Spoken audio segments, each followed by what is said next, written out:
Dans un contexte d'arbitrage budgétaire, la priorité de mettre Brest et Quimper à 3 heures de Paris ne va-t-elle pas privilégier le développement de l'axe Rennes-Nantes au détriment du réseau des TER et donc de la Pointe bretonne ? Bien entendu, cela va favoriser cet axe et à travers lui l'hypothétique projet de Notre-Dame-des-Landes que dans cette partie de la Bretagne, nous ne souhaitons pas voir se développer, surtout pas en l'état. Et puis tout ça au détriment du plus grand nombre pour les gens pressés de gagner 10 minutes entre Brest et Paris. Donc pour nous, c'est un très mauvais choix. Il est à l'opposé du choix d'un remaillage correct de l'ensemble des territoires bretons par des petites lignes, le renforcement des transports par de petits cars, et donc pour nous c'est vraiment le mauvais choix.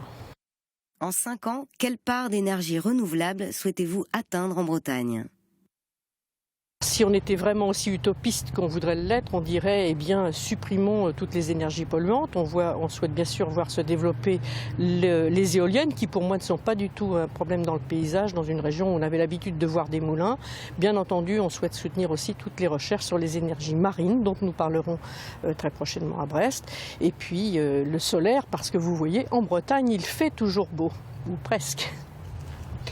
Quel est le secteur économique breton sur lequel la région doit concentrer ses efforts pour dynamiser l'économie régionale ? Eh bien, il nous semble que nous avons une grande richesse en Bretagne qui est à la fois l'agroalimentaire, la pêche, et c'est un peu le jardin de la France. Et il nous semble que c'est ce secteur-là qu'il faut soutenir, mais dans une politique de qualité d'une part et dans une politique de proximité d'autre part. Donc pour nous, c'est bien entendu cette activité-là qu'on privilégiera. La région est l'endroit parfait pour financer une agriculture biologique le plus possible, la réduction de l'utilisation des pesticides. Nous allons y revenir et développer une pêche qui soit respectueuse de la ressource. Ici, nous voyons tous les jours entrer des bateaux, des petits bateaux qui vont sur des filières sélectives et non pas sur des grandes pêches destructrices comme on connaît ailleurs. Si vous êtes élu à la région, quelle sera la première mesure que vous prendrez ?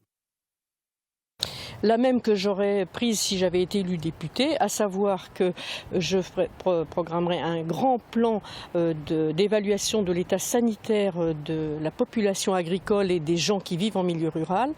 Et j'en déduirai qu'il faut bien entendu réduire drastiquement l'utilisation des pesticides qui sont un outil de maladie et de mort dans notre région.